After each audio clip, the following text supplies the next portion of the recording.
Bonjour à vous, j'espère que vous allez bien en cette semaine de dernier quartier qui nous invite à clôturer la lunaison Poisson pour commencer de plus en plus à recentrer nos énergies dans la lunaison qui approche celle du Bélier.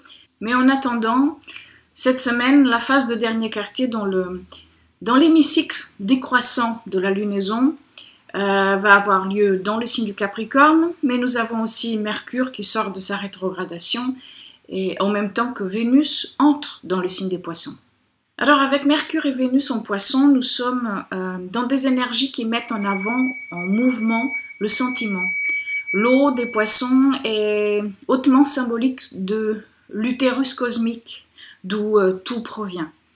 Alors en fait, avec la rétrogradation de Mercure qui arrive maintenant à sa fin, et puis l'arrivée, comme je vous le disais, de Vénus dans ce même signe, la créativité, notre désir de créativité, d'amour, de spiritualité, ou alors tout simplement le sentiment d'union, pourront être plus fortement ressentis et idéalisés aussi.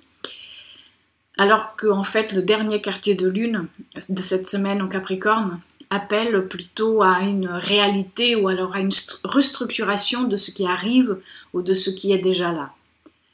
Mais la nouvelle lune qui aura lieu le 5 avril prochain signale peut-être que dans certains cas, la restructuration ne sera plus possible, on ne pourra pas se faire et qu'il va falloir faire de la place à une nouvelle forme. Donc cette dernière phase est un peu celle de la purification. C'est pour ça que le dernier quartier, avec l'aide des éclairages reçus par Mercure rétrograde, mais aussi le sextile que Vénus va faire en fait à Uranus dès le moment qu'elle va rentrer dans le signe des Poissons. Tout cela nous montrera peut-être qu'une forme de dissolution est à accepter, ou alors qu'une nouvelle image de soi, qu'une nouvelle image de notre culture, du monde, etc. est possible. Surtout à partir du moment que Vénus rencontrera Uranus au mois de mai prochain. Mais le sextile de maintenant entre Vénus et Uranus nous fait entrer dans la phase balsamique de leur propre cycle, du cycle Vénus-Uranus. Ce qui nous invite à lâcher prise et à réparer cette année d'une énergie libératrice concentrée sur... En fait, elle a été très concentrée sur l'affirmation de notre singularité, mais aussi dans notre approche du beau, dans nos relations, dans nos créations, dans notre désir d'union. Alors avons-nous ressenti et respecté ce besoin-là d'individualité ou alors de différenciation? Avons-nous initié ou alors avons-nous repris un nouvel élan créatif dans nos vies? Avons-nous ressenti le besoin d'incarner une nouvelle façon d'aimer, de s'aimer soi, d'aimer l'autre, d'aimer la nature, d'aimer le cosmos? Avons-nous été déchirés parfois par une séparation plus visible entre l'ego et le soi?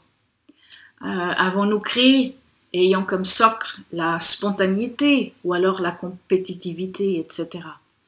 Donc il est important de voir que ces 7 dernières années, en fait, tous les cycles d'Uranus-Vénus ont débuté en Bélier, ce qui veut dire que c'était la planète Mars qui avait gouverné les cycles Vénus-Uranus depuis 2011. Donc, c'est-à-dire les cycles de inventivité créative et relationnelle, les cycles de changement de valeur, etc.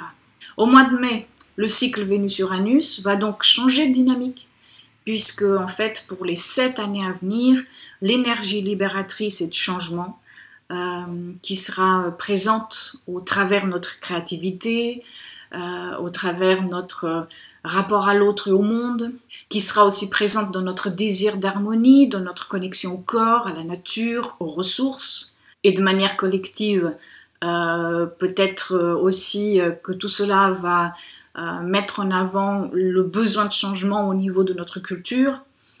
Tout cela se fera dans un territoire vénusien, puisque ce sera en taureau cette fois. Donc une toute nouvelle symbolique va naître et va nous imprégner dans notre parcours pour de longues années. Car les prochains cycles auront comme source l'énergie de Vénus. Et j'y reviendrai plus longuement sur ça quand nous y serons au mois de mai.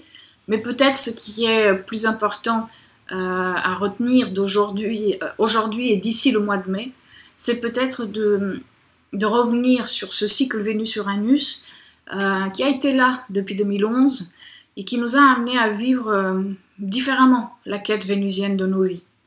C'est d'une certaine manière un moment de bilan et de régénération que ces deux planètes-là en fait nous proposent maintenant, et que Mercure en Poisson nous permet peut-être d'accueillir maintenant dans une réceptivité totale.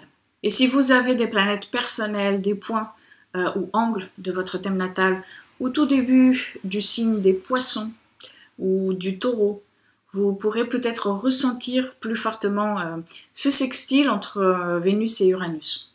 Merci à vous, je vous souhaite une belle semaine et je vous dis à la semaine prochaine.